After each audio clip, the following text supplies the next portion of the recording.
How you guys doing? The Novice Warrior Season 2 Episode 1. This episode in a sentence, quote unquote, I am worried there are some people who are too dumb for their own good in the show. That's how I define it in a sentence. Why am I saying that? We're going to go character by character and break that down. First off, Sophie, new player. I like her. She seems like cheeky, but she's the person who she's like a way to take out the awkwardness out of a situation where you expect the same from certain characters that we've seen from season 1.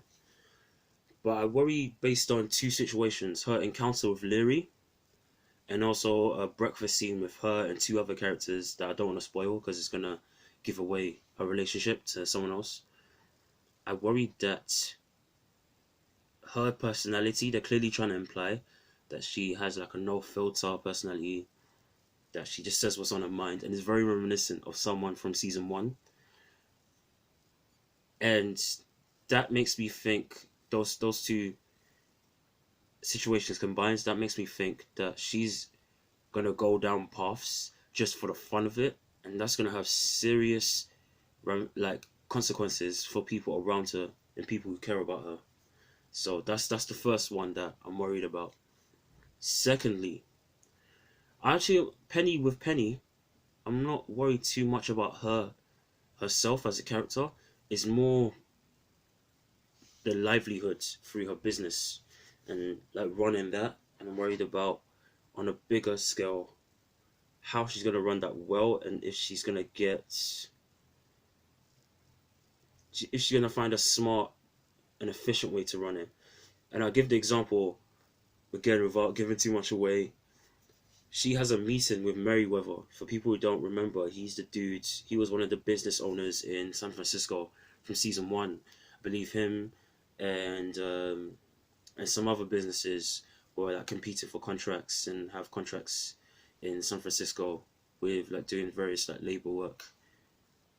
He says something to her, and when she said it, I can tell that someone like Penny probably would have considered that, but she was probably thinking so much about covering the costs and all so many other stuff to do with business that it slipped her mind genuinely, which I don't mind that being a flaw, but that could come back to haunt us so bad, especially considering if that becomes more of the norm. I'm talking to you vaguely, but if you know what I'm talking about, you know what I'm talking about. That worries me about her, that she's not considering certain obvious things in front of her eyes as far as how to run business and her workers more efficiently, and she needs to find that way fast, otherwise boy. Another character, Bill. Speaking of people who need to find a way out of things fast, he is in an impossible situation, and the end of season 1, if people have seen my last video on Warrior, the end of season 1 just told me that this is not something you could just simply get out. And I feel like this episode, the first episode of season 2, just confirms that for me personally. And that's all I can say on that front too. But Bill, I don't even know what to do with that guy. I feel bad for him, but at the same time, I don't know. You're in so much deep shit. It's like, I don't know, I'm rooting for him, but I don't know if that makes it better. That's the interesting thing about the show. Just because you root for a character doesn't mean it's gonna be fine, and just because you don't root for a character doesn't mean they're not gonna catch a L this season. They probably might catch a W. It's the blurry thing about this season. Lee is another one. Lee is engaging in things that are understandable for someone in his position, but it's a certain activity that I'm worried is a gateway to something more destructive and more permanent. And I can't afford that. He was the only officer in season 1 that I felt was actually a serious investigative officer. Like, he wants to do the job well. And I like Lee so much. If they're going down the road I think they're going down, Chinatown, to put the office the police officers, Bill. So many people are screwed, but most importantly, him. And he's too much of a. We can't afford to lose someone like him in this show or in San Francisco at this moment in time. Everything that's going on and like things that are foreshadowing, right? Another one, Mai Ling and Lee Young. Those two, they haven't given me too much in this first episode, so the only thing I'm worried about is by omission that they don't have their eyes where they should do. Mai Ling is right to point out. She points out in this episode, talking to Leon, we shouldn't underestimate certain characters, certain forces in the show. And I don't know if Leon agrees with her, but that makes me think they're foreshadowing something bad that's about to happen. Like I said, mentioned earlier with Bill and with Penny, some of the other characters that I mentioned already. Just because people are rooting for you, or even if they're not rooting for you, it doesn't mean that you won't take an L. Everything's too blurry. It's blurred lines. It makes you nervous, but in a good way. Another character, Father June. Now, Father June is one where here's the irony, his watchful eye, and him trying to make sure he has like his honey pot in certain things. Like there's a conversation where he has where I'll just leave this quote without getting too specific. Make sure so and so keeps an eye on so and so. Again, it's quote unquote. That line that he says, ironically, just signals that, you know what, this is a time where, because things are looking shaky and unclear, there's probably people that want to take things into their own hands, and they don't give a damn about you or the respect for you. They'll rather take that from you, that power that you have. So maybe you shouldn't. Maybe you should have 7 eyes instead of just 2 eyes on every single person. Maybe you can't trust everyone that you think you can trust. Be careful, Father G. Atoy is someone I still really like this character.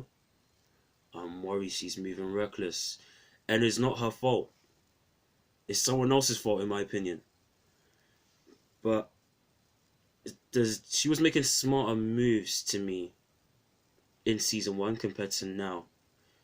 And another thing I'm worried about with her is that through the certain things that she's doing, is making it seem like that's the most she has planned for her agenda in Chinatown in San Francisco, when it made it seem like there was more that she wanted.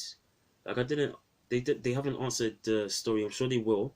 They haven't answered what were they trying to do with her and that guy from season 1 who she was doing dealings with other business guys. What were they trying to do with that? And I hope for this season they answer that and they make her and a couple of other characters just reach for more than just the basic kind of blood and poo that the West in Chinatown in San Francisco in general like have for them and for Atoy. Like, Atoy might be like my top 3 or 2. I really want her to do well, but just worry like people are making her too reckless. People. Young June. Speaking of people making other people reckless, he's just a fire starter. And I get it. He wants to assert dominance, but if they're implying what I think they're implying with his story in this show, his storyline in this first episode, the kind of people he's going to piss off if he goes through with the plans that I think he's going through with. Boy, do you really want to risk it just to prove a point that you have the dominance, that the hot boy has the dominance that you want them to have? Young June, he needs like a level, some calm influence on him. I don't think he's getting it, ironically. Leary is someone who they seem to be implying that they're going deeper with him. The only thing I worry about with him is that he is still up to some old tricks, but maybe now is on a level that he cannot come back from. and I think he's gonna want to come back from it if he ever wants to like further the cause of the work of the Irish working men, of other, like, just working men in general. Well, in his mind, only white working men. But if he wants to further that agenda, I think he can't just do the kind of thing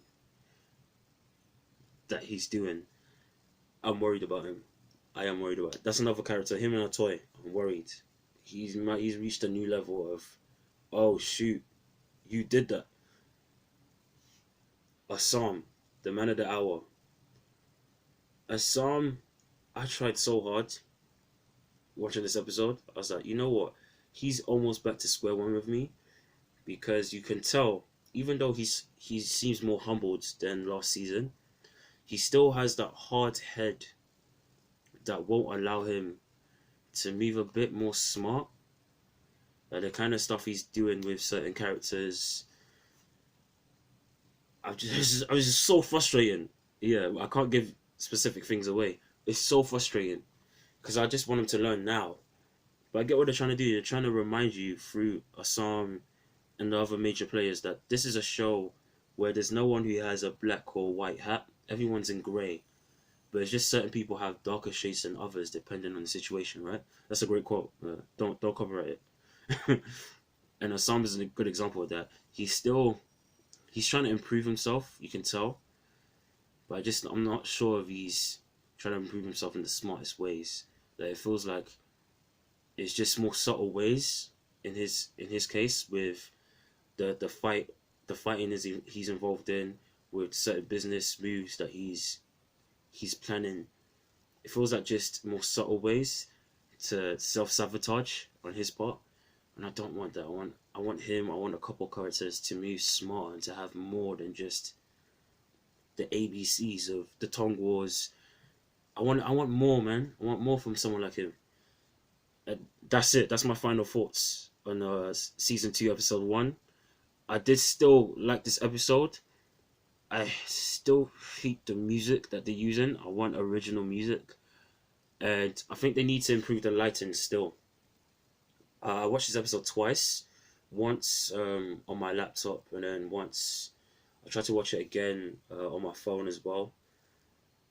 I still want them to improve the lighting. They need to learn from stuff like a Daredevil, stuff like any good movie or show with that good lighting on a lower budget. It doesn't have to be movie level to be good, but I need that, and they need to improve on that. I like that they've increased the production value as well, but even that, I'm sure we're gonna see more, and I hope for the best. That's my thoughts, guys. Tell me yours down below. Did you like this episode? Have you seen it? If you haven't seen it already, would you watch this? I'm sure you've probably watched season 1 if you're here already. Would you watch this show based on what I've been talking about? My considerations, my critiques. Tell me everything down below. Like this video so it can spread to others like you. Comment, subscribe, all that good stuff. I'm off. Laters, guys.